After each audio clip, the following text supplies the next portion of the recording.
at tayo po ay magkaisang manalangin sa ating pinakmamahal na Panginoong Kristo. Opo, dakil at papagpalang Diyos ang banal na makapangyarihan sa lahat, sa pangalan mo po aming pinakmamahal na Panginoong Jesus.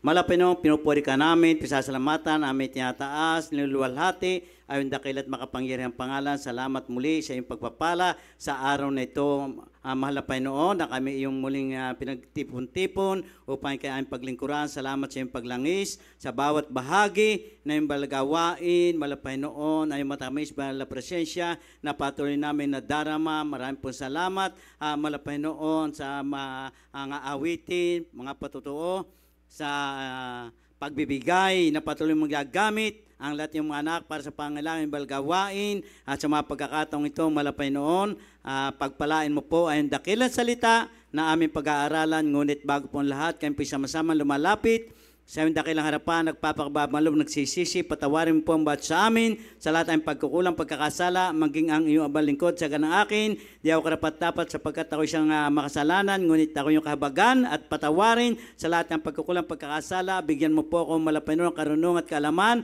na aking may pahayag ay yung dakilang salita, kalakip ang kapangyarihan, nagmumula sa iyo, ikaw po manguna sa amin sa mga pagkakataong ito, buksan mo po ang puso at pangunawa, lahat ng mga anak, alisin mo po ang pagkabahagin puso at isipan, malapinot, gawin mo po akong pagpapalang spiritual sa hapong ito sa unat dalangin na aming minamahal magulang sa iyo, tapos ang aming samat dalangin at sa makapangyari mong pangalan, aming pinakamamahal na Jesus, sama-sama namin sinasaway, pinapalayas, lahat ng hadlang at gawa ng kaaway sa pag-aaral ng dakilang salita, mga di pagkaunawa, pagkainip, pagkagutom, pagkaantok, pagka-distract, cast out in Jesus' name. Hallelujah! Praise the Lord! Hallelujah! Hallelujah! Satan be frozen, cast out in Jesus' name. Hallelujah! Praise the Lord! Hallelujah!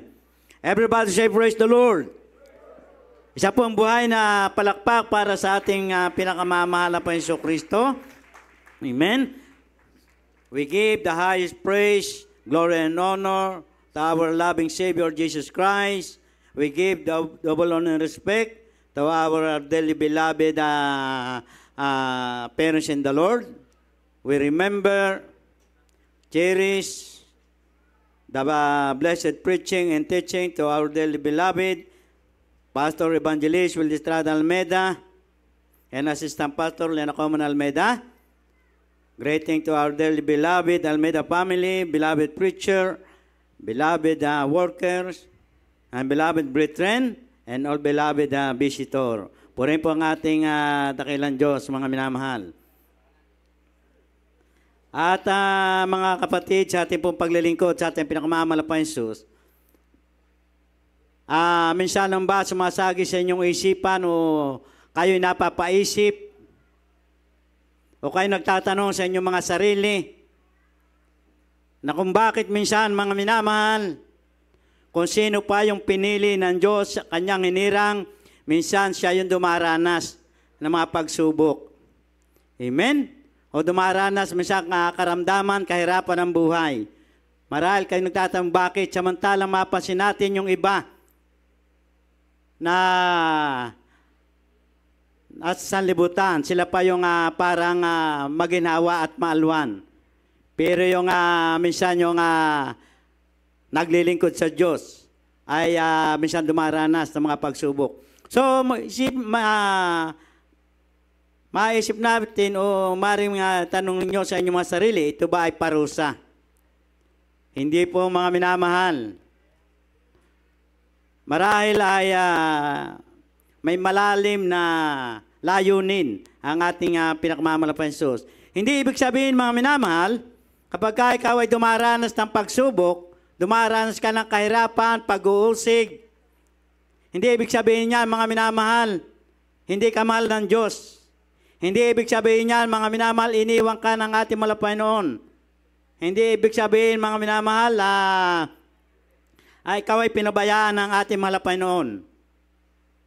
Amen. Kagaya po ng ating sinabi, mga minamahal, may malalim na layunin ang ating pinakamamahal na Jesus. At minsan, ang mga ganyang bagay, ginagamit ng ating mahal na Panginoon, hindi para ikaw ay ibagsak, hindi para ikaw ay mawala, dahil hindi gugustuhin ng ating mahal na Panginoon na ikaw ay mawala. Hindi niya gugustuhin, mga minamahal, na ikaw ay bumagsak. So, ginagamit minsan ang mga bagay na yan para ikaw ay dalhin sa isang malalim na layunin o isang malalim na pananampalataya. Amen? So, ginagamit yan natin mula pa para ikaw ihanda, ikaw ay hubugin. Ibig sabihin, mga minamahal, para ikaw ay linisin, tayo ay maging karapat-dapat sa ating pinakamamahal na Panginoong Kristo. At kung ating pong tayo nagbabasa ng Banal na Kasulatan at ating unawain, halos lahat, mga minamahal, na mga mananampalataya, kahit itong panahon pa ng mga apostol, ng mga propeta, yung mga lingkod ng Diyos, dumanas ng pagsubok. Amen? Kaya hindi po lamang tayo mga minamahal. Yan ay talagang nararanasan ng bawat Kristiyano at mananampalataya. So isang halimbawa mga minamahal, at ito'y alam na ninyo kung sino si Job. Basahin po natin ang Job 1, talo ng 6 hanggang 11.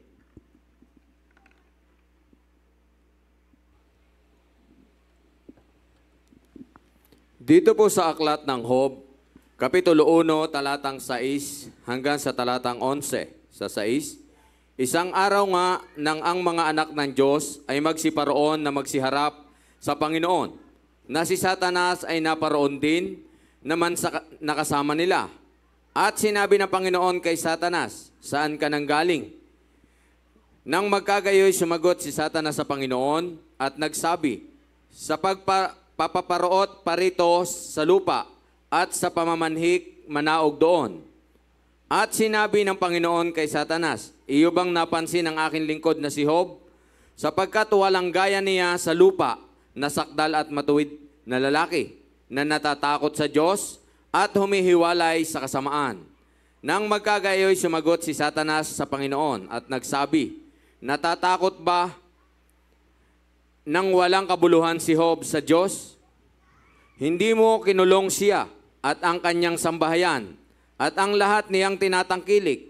Sa bawat dako, iyong pinagpala ang gawa ng kanyang mga kamay at ang kanyang pag-aari ay dumami sa lupain. Dito po sa talatang 11, ngunit pagbuhatan mo siya ng iyong kamay ngayon at galawin mo ang lahat niyang tinatangkilik at itatakwil ka niya ng mukhaan. Puri ng ating pinakamamahal na Panginoon. So, mga minamahal, basahin ko po ang 12. At sinabi ng Panginoon kay Satanas, narito lahat niya tinatangkilik na nasa iyong kapangyarihan. Siya lamang ang huwag mong pagbuhatan ng iyong kamay mula sa harapan ng Panginoon.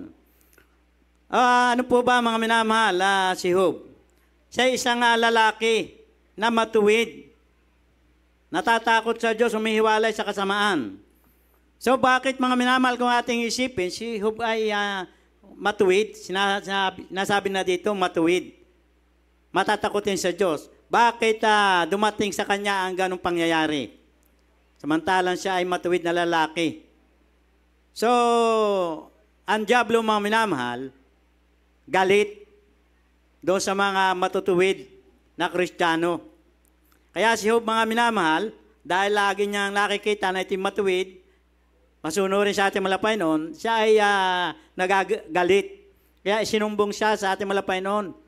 Sinasabi sa ating malapay noon, kaya lamang yan matuwid, sumusunod sa iyo, dahil pinagpapala mo lahat ng kanyang pag-aari.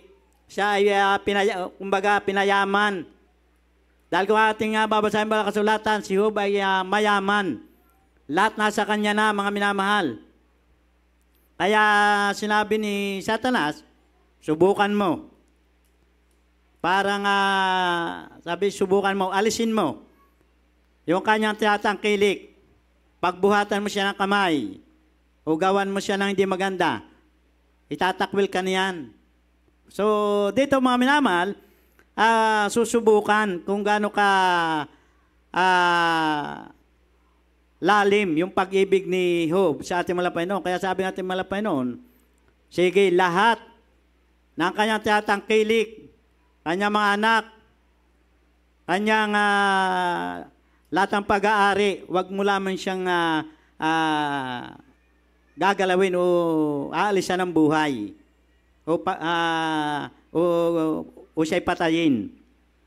So mga minamahal, nangyari kay Job ang napakatindi. Dahil kung ihahambing sa ating mga dinaranas, minsan mga minamahal, hindi pa yan makakakalingkingan sa sinapit ni Job. Grabe yung kay Job mga minamahal. Kumbaga sa istorya o sa ano ng tao, wala nang wala nang masigit pa sa dinanas niya. Isipin na lamang natin mga minamahal, si Job maraming anak, pero ang lahat niyang anak namatay. Dahil sinusubukan nga yung kanyang panampalataya at si Satanas ang pinahintulutang gumawa. Lahat ng kanyang tiyatangkilik na wala. Zero balance, nagkaroon pa siya ng karamdaman. So, diyan mga minamahal, sa kabila ng kanyang dinanas, hindi siya nagpatinag. Nananatili siyang tapat. Yung kanyang pag-ibig sa ating Panginoon, hindi nawala. Amen? Kaya diyan napatunayan mga minamahal, yung tunay na umiibig sa ating Panginoon. So sa atin, dumaranas tayo ng ganyan, pero kagaya po natin sinabi, kumbaga hindi kagaya ni Job. Pero sa pangyayaring yan, si Job ay nanatiling tapat. At ang naging bunga mga minamahal, lalong naging maalab ang pag-ibig ni Job, lalong lumakas yung kanyang panampalataya, dahil muling ibinalik ng Diyos ang lahat ng nawala sa kanya, dinagdagan pa. Amen? Ganun tayo mga minamahal. Kahit tayo dumaranas ng ganyang bagay, hindi ibig sabihin hindi ka mahal ng Diyos. Mahal tayo ng ating Panginoon. Kaya nga kagaya ni Job, mahal ng Diyos. Pero di yan titingnan yung ating pag-ibig. Yung ating malalim na pananampalataya sa ating pinakamamahal pa Jesucristo. So, kagaya po natin sinabi, tayo inihahanda, tayo ay hinuhubog ng ating Panginoon. Bakit? Sapagkat tayo yung kanyang pinili at hinirang. Amen? Nais ng Diyos tayo maging karapat-dapat. Purihin ang ating Panginoon. Lahat po ay magsabi ng praise the Lord. Basahin po natin ang aklat ng masunod na bersikulo sa Kawikaan 29:15. Dito po sa aklat ng mga Kawikaan, Kapitulo 29, talatang 15. Ang pamalo at saway ay nagbibigay karunungan, ngunit ang batang binabayaan ay humihiya ng kanyang ina, sa kanyang ina. Siya pong buhay na palakpak para sa ating pinakamamahal na Jesus. So ito mga minamahal, ang sabi ng 15, ang pamalo at saway ay nagbibigay karunungan. So tayo mga minamahal, ibig sabihin kapag tayo ay nasa ganyang kalagayan, tayo ay pinapalo, tayo sinasaway ng ating mahal na Panginoon, ay nagbibigay karunungan. So, ibig sabihin mga minamahal, bukod tayo sinasaway, nagkakaroon pa tayo ng karunungan. Bakit karunungan? Matututo ka sa iyong pinagdaraanan, sa iyong dinaranas. Matututuhan mo kung ano ang nais ng ating mahal na Panginoon. Na ang sabi,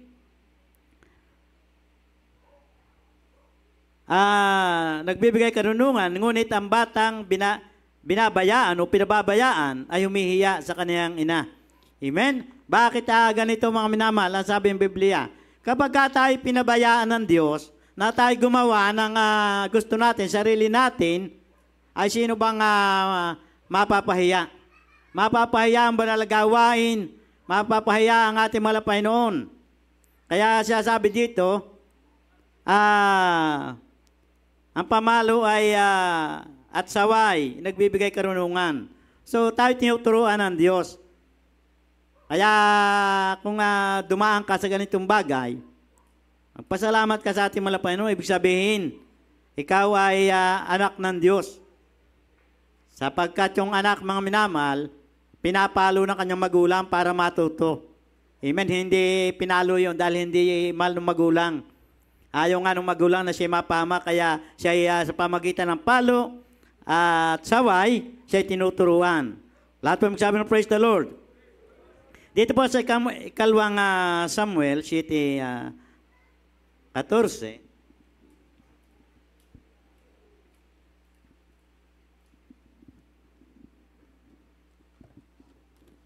Dito po sa aklat ng ikalawang Samuel, Kapitulo 7, talatang 14. Ako'y magiging kanyang ama, at siya'y magiging aking anak.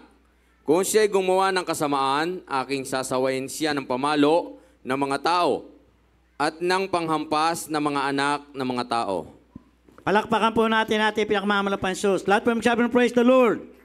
Maikli lamang ito mga minamahal. Kayo po ay inyong bigyang pansin. Ang sabi dito, sabi ng 14, ako'y magiging kaniyang ama, siya magiging aking anak. Kung siya gumawa ng kasamaan, aking sasawayin siya ng pamalo ng mga tao at panghampas ng mga anak ng mga tao. So, ibig sabihin, yung pamalo, mga minamahal, hindi yung tayo hampasin ng pamalo, nung halimbawa, 2x2 o yung kahoy. Ang siya tawag na pamalo, mga minamahal, yung parusa. Yung palaala ng ating malapanon, hindi po literal na ikaw ay papaluin ng pamalong kahoy na ginagamit ng mga tao. Ito po yung palaala, minsan darating tayo, sa tayo ay magkakaroon ng karamdaman. So, di yan, mag-iisip ka. Iisipin mo, bakit dumating sa akin ang ganitong bagay? Sisiyasatin mo ngayon ang iyong sarili. Pag naisip mo, matutunan mo, ako pala ay nakagawa na hindi ayon sa kalooban ng Diyos. So, ibig sabihin, mga minamal, yung palaala ng Diyos, nagbibigay karunungan sa mga tao. Kung atin po lamang, sabi nga, yung palaala ng Diyos, ating bibigyang pansin. Puri po ang ating dakilang Diyos, mga minamal, awit 89, talatang 32. Ay po tuloy-tuloy na mga minamahal, pagkat minsan nakakantok ang lamig at init ng panahon. Dito po sa Aklat ng Mga Awit, Kapitulo 89, talatang 32. Kung magkagayo'y aking dadalawin ng pamalo ang kanilang mga pagsalangsang at ng mga hampas ang kanilang kasamaan. Praise the Lord. Puri po ating dakilang Diyos. Ang sabi ng 89:32, kung magkagayo'y aking dadalawin ng pamalo ang kanilang mga pagsalangsang at ang hampas ng kanilang kasamaan. So, minsan mga minamahal, dahil sa ating pagsuway, dahil sa ating mga kasalanan, kaya dumarating yung palo. Magkaiba mga minamahal, yung palaala at palo. Yung palaala mga minamahal, parang mild lamang yan, hindi ganong grabe. Pagka ikaw ay gumawa ng isang pagkasala na parang hindi mo sinasadya, papaalalahanan ka para ikaw ay mag-isip. Pero yung palo mga minamahal, ibig sabihin kapag sinadya mong pagkakasala, ayun ang palo, parang mabigat-bigat na yon mga minamahal. Kaya dito sinasabi, dadalawin tayo ng palo. Sabihin, darating sa atin yung palo sa mga pagsalangsang at mga kasalanan o kasamaan na ating ginawa. Ibig sabihin, lahat ng ating ginagawa mga minamahal, na hindi ayon sa kalooban ng ating malapanon, darating. Kaya sabi diyan, darating yung palo at palaala ng ating buhay at mabait na Diyos. Sa Aklat ng Hebreo 12:5.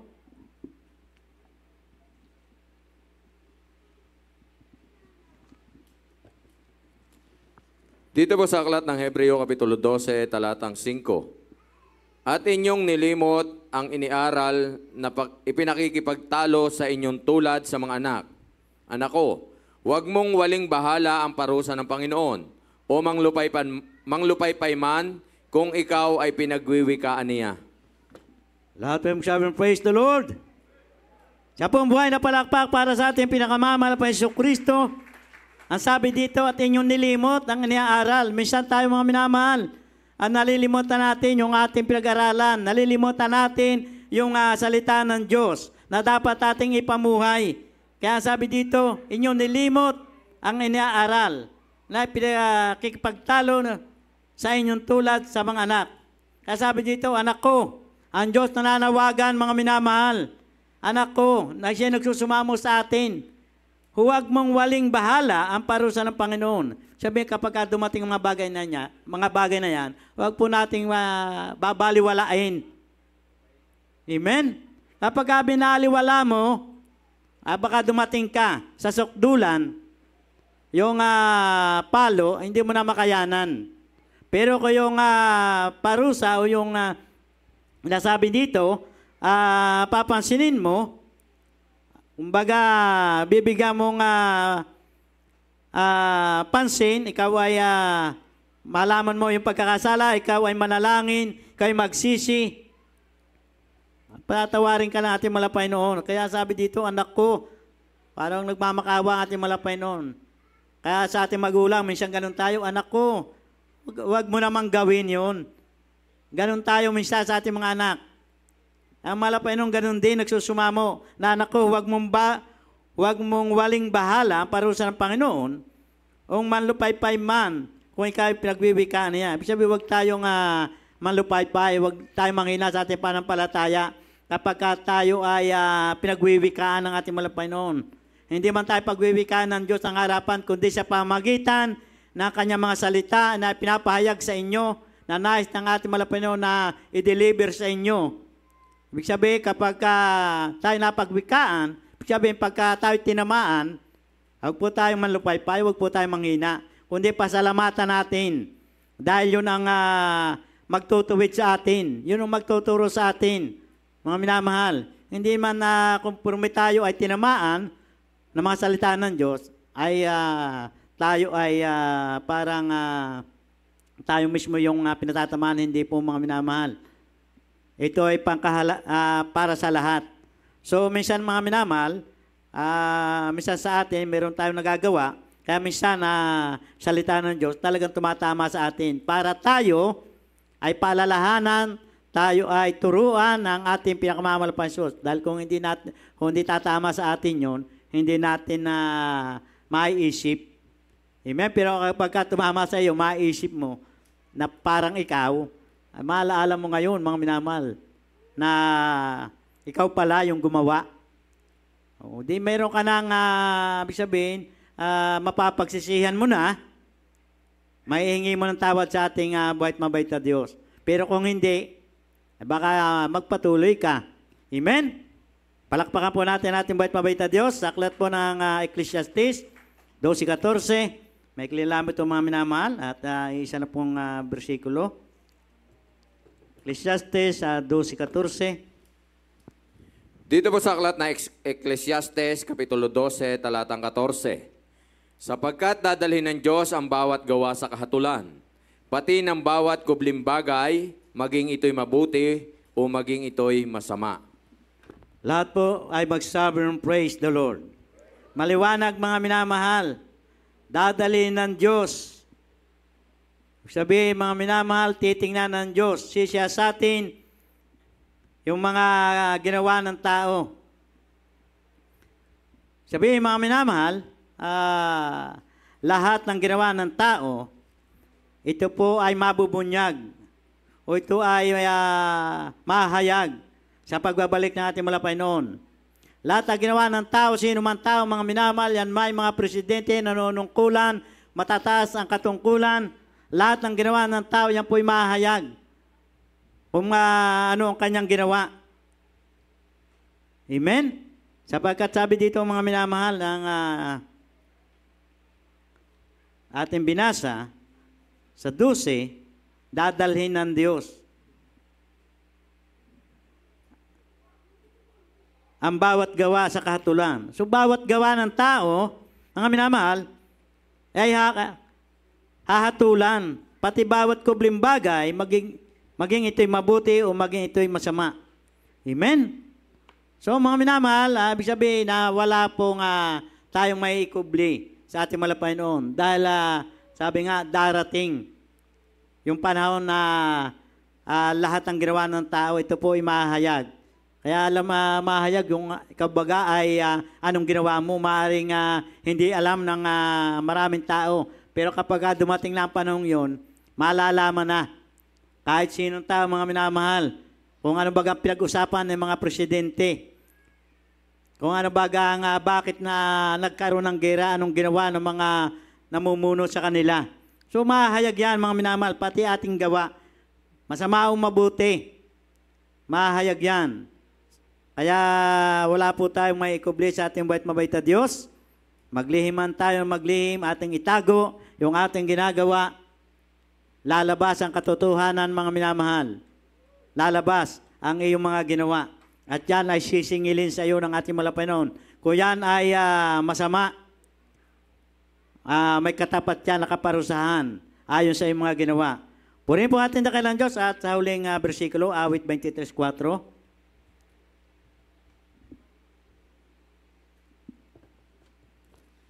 Dito po sa Aklat ng Mga Awit, Kapitulo 23, talatang 4. Oo, bagamat ako'y lumalakad sa libis ng lilim ng kamatayan, wala akong katatakutang kasamaan, sapagkat ikaw ay suma sa akin. Ang iyong pamalo at ang iyong tungkod ay nagsisialiw sa akin. Palakpakan po natin ang ating bait-mabait na Diyos. Dito po mga minamahal, atin pong pansinin yung ating kalagayan. Tayo ay lumalakad mga minamahal sa isang mundo na nanganganib na.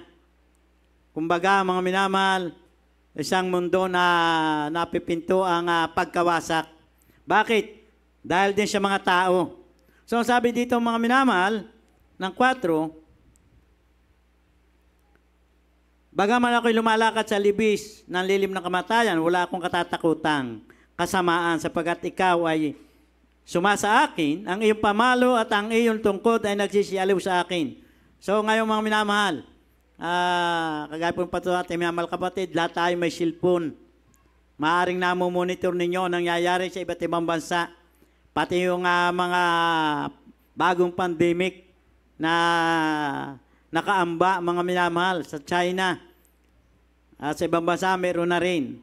So mga minamahal, ang sabi dito, bagamat tayo lumalakad sa lilim ng kamatayan, wala tayong dapat katakutan. Kung ikaw ay mainit na naglilingkod sa ating pinakamamalaking Diyos. Amen? Ito ay biblical mga minamahal. Alam po natin, kung babasahin ninyo mga minamahal sa Apokalipsis, hindi ako nagkakamali mga minamahal, yung 7 salot na ibubuhos. Kumbaga, yung unang anghel mga minamahal, ibinuhos yung kanya, yung salot na nakalagay sa mangkok, ay lumika ng karamdaman ng sugat, na matinding sugat, na kinamamatay maraming tao, ibig sabihin karamdaman. At maraming pa yan mga minamahal na salot. Ibig sabihin, darating sa ibabaw ng mundo. Pero ang sabi dito mga minamahal, bagamat ako'y lumalakad sa libis ng lilim ng kamatayan, wala akong katatakutan kasamaan sapagkat ikaw ay suma sa akin, ang iyong pamalo at ang iyong tungkod ay nagsisialiw sa akin. So dito mga minamahal, yung mainit na Kristiyano, mainit na mananampalataya, sumusunod sa kalooban ng Diyos. Wala pala itong dapat katakutan sapagkat ang Diyos ay suma sa Kanya.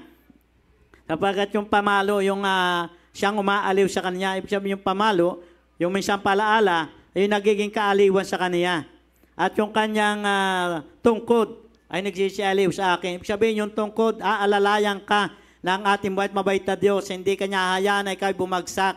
Kaya yung tungkod mga minamahal ay may simbolo na ikaw ay tutulungan, aalalayan ka ng ating buhat mabait na Diyos para huwag kang madapa, huwag kang bumagsak, huwag kang mawala sa paglilingkod sa ating buhat mabait na Diyos. Amen? Nakakatakot ngayon ang panahon mga minamahal dahil iba't iba na nangyayari. Yung panahon na hindi pangkaraniwan nangyayari mga minamahal. Amen? Mga iba't ibang kalamidad. May mga lumalabas na karamdaman na hindi rin pangkaraniwan. So lahat yan mga minamahal ay dumarating. Dahil yan ay isang pahiwatig na ang Diyos ay malapit nang bumalik. So ano ating gagawin mga minamahal? Magpakainit tayo sa paglilingkod sa ating buhat mabait na Diyos. Kumbaga mga minamahal, huwag mo ninyong isipin na kapag dumating ka sa kapigatian, hindi ka mahal ng Diyos. Mahal tayo ng ating pinakamamalaking Diyos. Kaya nga mga minamahal, dumarating sa atin yung mga palaala. Dumarating sa atin yung ganyang bagay para tayo ay maging handa sa pagbabalik ng ating pinakamamalaking Kristo. Tayo umawit mga minamahal sa ating pinakamamahal na Panginoong Hesus, awitin po natin yung kahit kailan.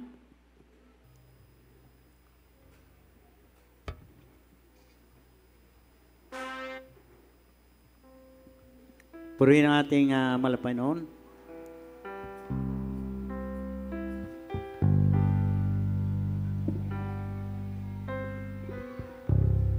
Ikaw siyang pag-asa ko.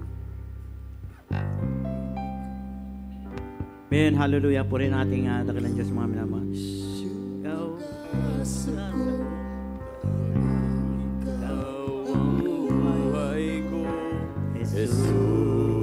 Amen, hallelujah. Kahit ako'y nangangamba, basta't ikaw ay kasama, panatag na. Kahit kailan, di ka nagkulang, biyaya mo sa akin laging lang. Pag-ibig mo sa akin walang hanggan, inibig mo ako noon pa man.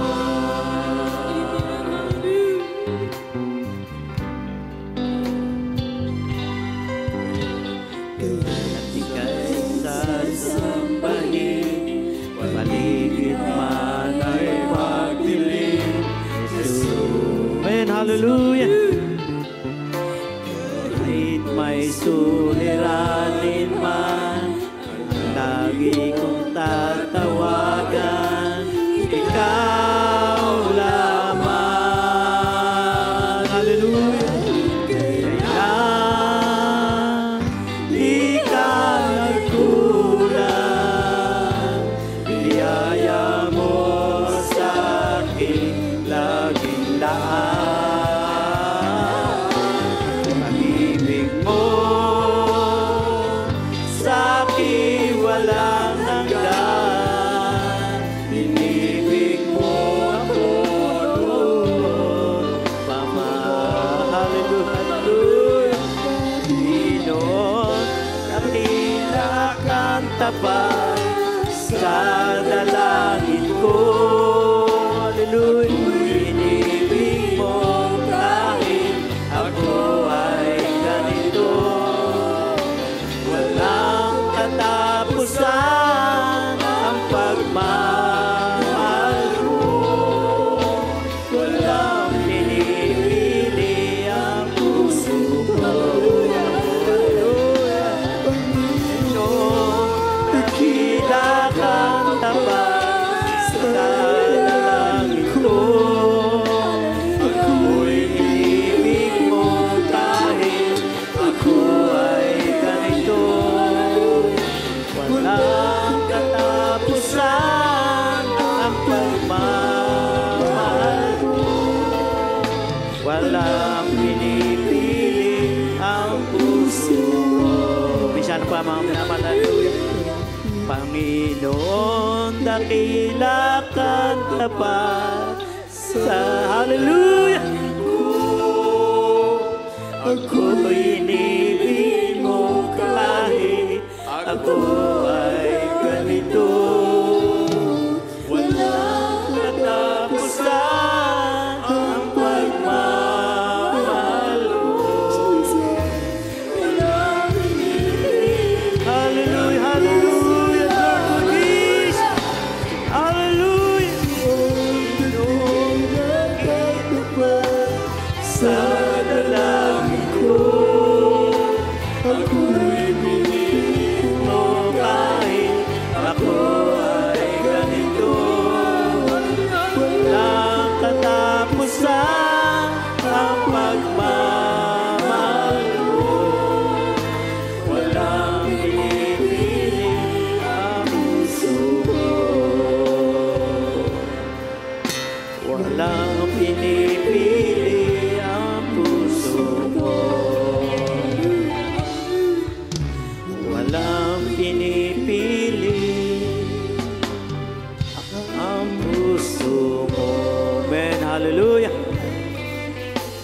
Purihin ang ating pinakamamalapayan sa mga minamahal.